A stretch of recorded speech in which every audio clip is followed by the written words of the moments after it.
All right, BMitch and Finlay, 106.7 The Fan. It is that time that we get every Friday. Ask BMitch anything. But you know what? Since Landfill is here today, too, you can also ask Landfill something if you want to ask him. Oh, I can't wait. So we're going to just throw it out there. I mean, Doc asked about it. We also have Peter Rosenberg joining us at 1:30. Let's get right to the lines. 800-636-1067. Who we have, Landfill? Charlie in College Park. Charlie, what's up, brother? How you doing? Charlie. Hey, man. Good to talk to you all as usual. It's a beautiful day. Get out of there. Landfill, quickly for you. How in the hell do you put up with Brian? I mean, he just bought me lunch today, so that makes it a lot easier. Okay, BMitch. That's good. That's Two good. things real quick. Can you please clearly and in a nutshell explain the new kickoff rule, which I've yet to hear somebody explain right? And I want to know what you think of the Caitlin Clark, Kennedy Carter situation and the fallout from that. Well, I just think that the fallout is unnecessary. I think it happened. It was wrong. She got fined for it. She got called for it. But people are going to always do that to the new person coming along. And I think whether or not she is Caitlin Clark or Angel Reese or whoever, they all going to get tested. And you move on from that point. But the fallout happens because a bunch of idiots try to make it into what it's not. It has nothing to do with race. It has a lot to do with just rookie coming in and people they feel a certain way about it, just like they did with Michael Jordan, LeBron, and everybody else. The kickoff rule now, people are lining up like basically 10, 15 yards apart. Instead of running down the field and having the big collisions, you can still have those collisions in 15 yards. I don't understand them thinking that's not going to happen. And nobody can move until the returner catches the football. And once he catches the football, then you can go. And they're basically trying to take off double teams and all that type of stuff. But still, it basically, in essence, becomes what the game was at a little lesser pace. So they hoping that the collisions are down some. But as I say over and over again, has nothing to do with the concussion thing because those things are still going up. And you basically took the kickoff out of the game already 2-3 years ago. Yeah, and the wedge buster, that was the point of collisions that was insane. Right, they're gone. That's gone. Yeah. That was the killer. The rest of it is up. Watching the UFL, there's still been some excitement in it. You can still get returns. And you cannot take that out of the game. What guy who's going to hit it to where it's more now like a 60-70 counter. Right.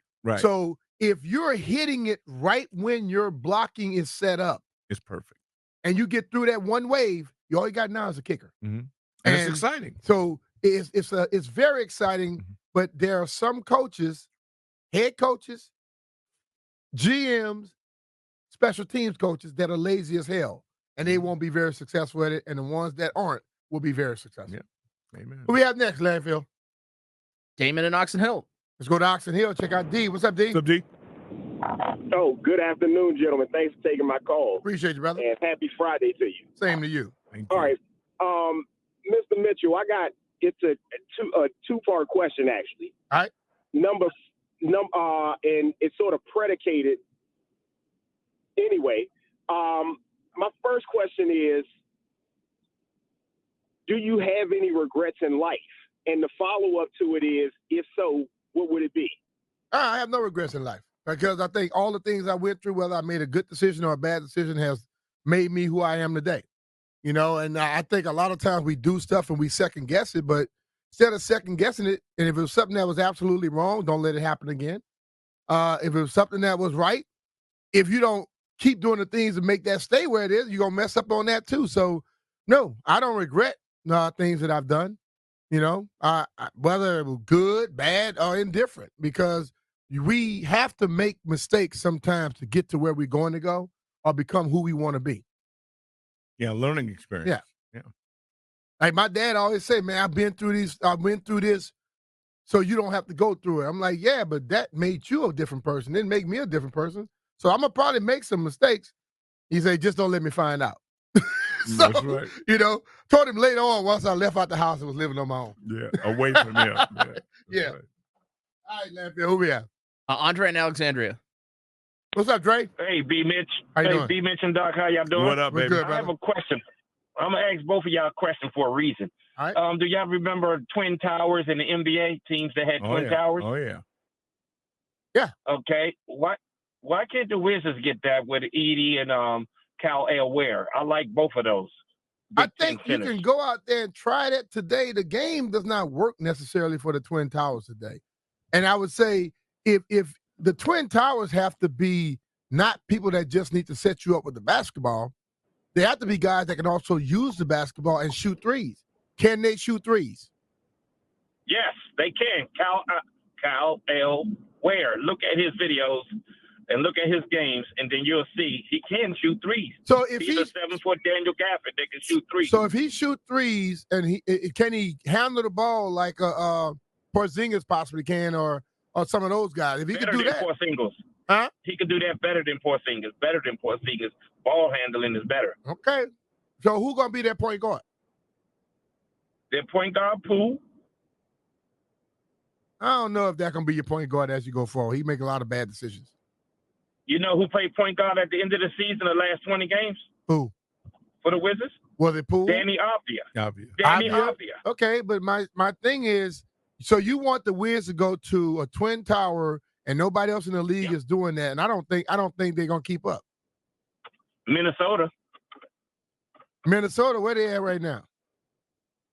Minnesota win. They calling in the show. they watching the game like you and me. They win because of Anthony Edwards. They win because of Anthony Edwards more than they do because of Gobert, because Gobert got butterfingers. And the other one is soft as butter. If Doc would say when Doc say soft. So, I'm trying to talk like Doc. Soft. I love the way Doc said it. All right, but brother. it's hard to criticize the team versus the Wizards. I just think the way that they play now is different than what it was back then. Yeah, it is. And really, we might only be looking at 2 or 3 guys on this current roster that will be there in 2 years. If you're really serious about being a good basketball team. Yeah. True. They got to gut this thing, man. All right. I got a question from the chat right quick. Okay. Guy said, Jim D says, would you consider Bleep You Thursday the spiritual successor to S Talk that y'all used to do on 980? Kind of similar. Like the difference is that S Talk was more or less you were attacking somebody in particular that you knew was gonna call into the show, like Rev T and Big Jerry and Tony. They were going at it all the time. Bleep You is basically you're mad at something that happened to you or entity. So that person may never call in or whatever. Yeah. That's the only difference. But it's still about trash talking somebody. Yeah. But Russell, when he was talking about the guy that drove him nuts a couple of weeks ago coming to work, that kind of irritant, somebody just harassing you on the highway, or just Big Tony being Big Tony. Yeah. But at S-Talk, you knew exactly who you were talking to. Oh, yeah. You knew direct. who the person was. That was direct. Not just like, this guy when I was driving down the street. No, you went directly. Exactly. It was Big Tony. S-Talk was like playing the dozens. Yeah. Bleep You is just complaining. What's that? Playing the dozens? He knows what it is. Joning on somebody. He knows exactly. Nah, I've never heard. You know what joning is? Yeah, I know what joning is. I've never heard the dozens. Playing the dozens. Yeah. God, I'm about to say that to Landfill, my you never great heard aunt. the dozens. I'm playing the dozens on you. But, hey, really? Tell your great aunt that you did not know about the OJs. So she bruh, stop. Wait a minute, hold it. No, Doc, before tell the truth. No, I told him because I was young. I know you a baby. You know that song, People All the World? Yeah. So I thought that, because growing up, the only time I remember hearing that song was the Coors Light commercial. Yeah. So I thought that was the Coors Light theme song. Right. And then when we heard the promo, what was it, 2 days ago, about the OJ, I said, the Love Train is the OJs. I never knew that. Okay, that's and he fair. trying to say that's I fair. don't know who the OJs. No, I know who I'm the not OJs saying you didn't know are. who the OJs are. You did not know that they had made that song. Yeah, I didn't and know you said that. your aunt got you into being All a my DJ, music. Yeah. and she would probably be upset at you. So did you tell her that yesterday? No, why would I tell her that? Okay, I hope somebody that knows her tells her.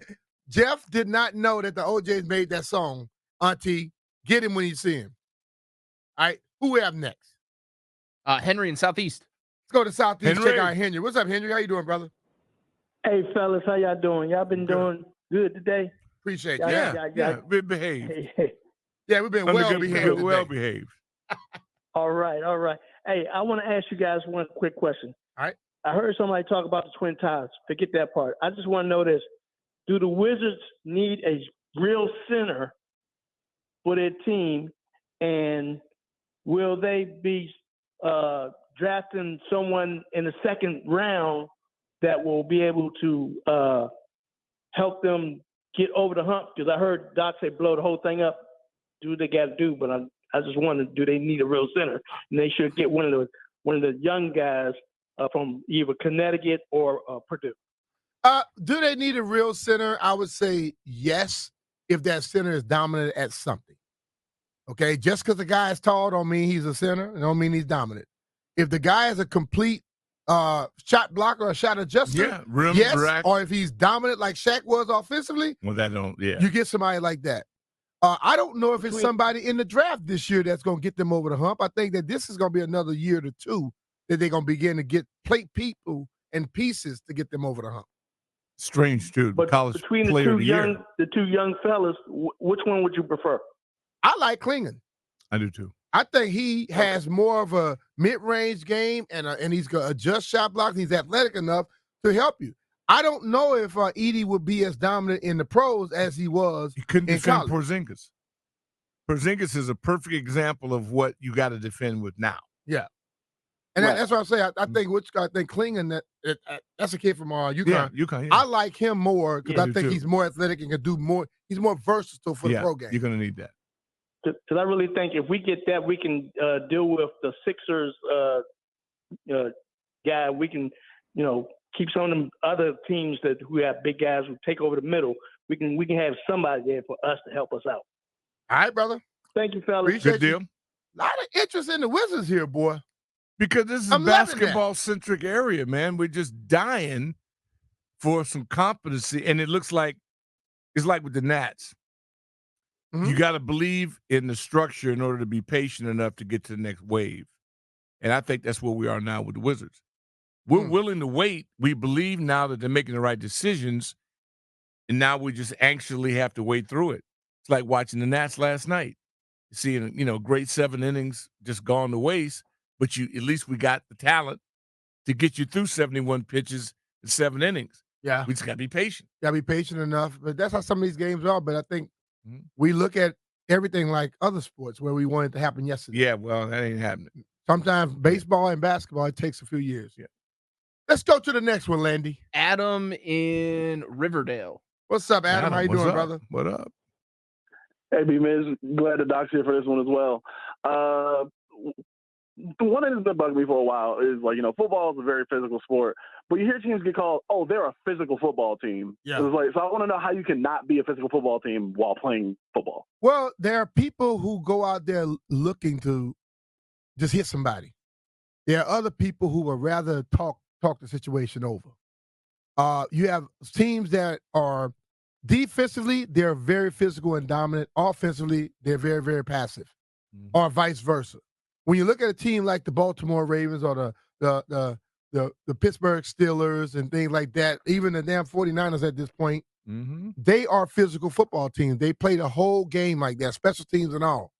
But there are teams where the defense, passive, offense, passive, special teams, they're not trying to really do much. And that's why people say now everything about football is supposed to be physical. But then there are standards and there are stages. So if I give you a team that's a 10 and a team that's a 5, I'm going to say that the team that's a 5 is not that physical. The team that's a 10 is very physical.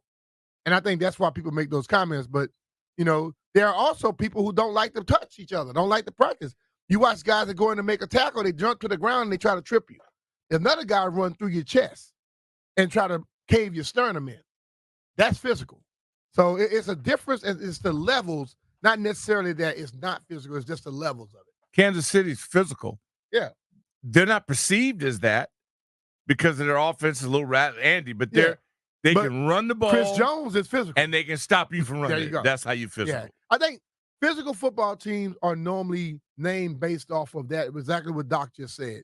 Teams that when they need to run and they're going to run, they run it.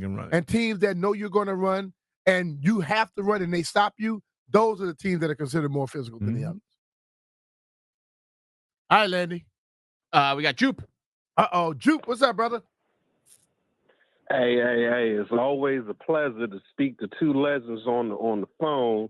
But before I get to, I have a statement and a question. Before I get to you guys, I got to call Jeff out, man. How you not know that was the OJs? You got to get your discography together. Look, this morning, you had me on point when you played that Duality by Slipknot. I know that song, like that song too. But you don't know OJs. You got to get your discography together, my man. Look, I'm going to give you another. I'm going to hip you to something else. Look up Ohio players. Heaven must be like this. I know the Ohio players, man. Yeah, play that for anybody. You gonna come out sounding like Tommy for Martin. I got the draws, dog. All right, what's the question, Juke? All right, so first I want to make a statement. Hey, B, I've been meaning to tell you this. Like, I've been listening to you on how you break down how to do a kickoff return. I'm big on Madden. I've applied that to Madden. It works. It works. I know it's funny, I know, but it works, man. Everything you said, I utilized that. You don't know how many times I took it back to the house, you utilizing what you said. So I want to thank you for that. All right, we got to set that game up. Yeah, man, come on with it. Come on with it. But my question is, BMitch, I've listened to basketball players talking about, when they go to away stadiums, they always want to play on the court just to see how they got to adjust their shots to their courts, to their basketball hoops. Do football players have that same mentality? Which I almost want to answer my own question and say, because they adjust their socks, you said? Well, get used to their courts, because they're used to their home courts. When you go to a away court, it might be something different or off. Do football players do the same as far as testing out the field before games? Well, test out before the game because normally they're I think it's 3 different levels of spikes used to be. Mm-hmm. And I always wore the exact same. I just felt you had to slow down a little bit and make sure you're praying on your outside foot instead of trying to go on your inside foot. But yes, people, and whether it's not going to be dry or raining or things like that, you have to adjust your screw ends based off of that. So, yes, you have to adjust it just like anybody else. Okay, cool. All right. Appreciate it, fellas. All right, man. Thank you. You got it, baby. One more? Let's close out. One more. Mike in PG County. Let's go to Mike. Mike, what's happening? Hey, guys. Doc, BJ, how y'all doing? Everybody good? We're good, brother. Look, B, I want to see if you remember I'm the policeman from PG County whose son is the race car driver. Oh, yes. I remember. He got a second down in Miami, and he's racing in Montreal this weekend. All right. Good stuff. And in 2 weeks, he'll be up in Watkins Glen. Cool, so, man. If you got Peacock, the races are on Peacock this weekend. What's the Instagram again for your son? It's Racer_Jordan23. Racer_Jordan23. But, man, tell him I said congratulations on the second, and let's go get some firsts out there, man. Yes. Yes, sir. I was impressed by all that stuff that day, man. That was good stuff, man. Yes, sir. It's good for him, man. He's been working hard ever since we started him out in a pedal car when he was a little kid. So. Well, he don't have a pedal car anymore. He have that Porsche now. Thanks, BMitch. Y'all have a good day. All right, man. Appreciate you. Yeah, I met his son at one of the at an event at the Porsche dealership out by my house. Yeah, no, it's amazing, man. He was hitting that car. That thing was so loud. I thought that window was going to shatter, dog. I thought it was going to shatter. Yeah, it's cool when you get to meet kids in that developmental stage. Oh, yeah.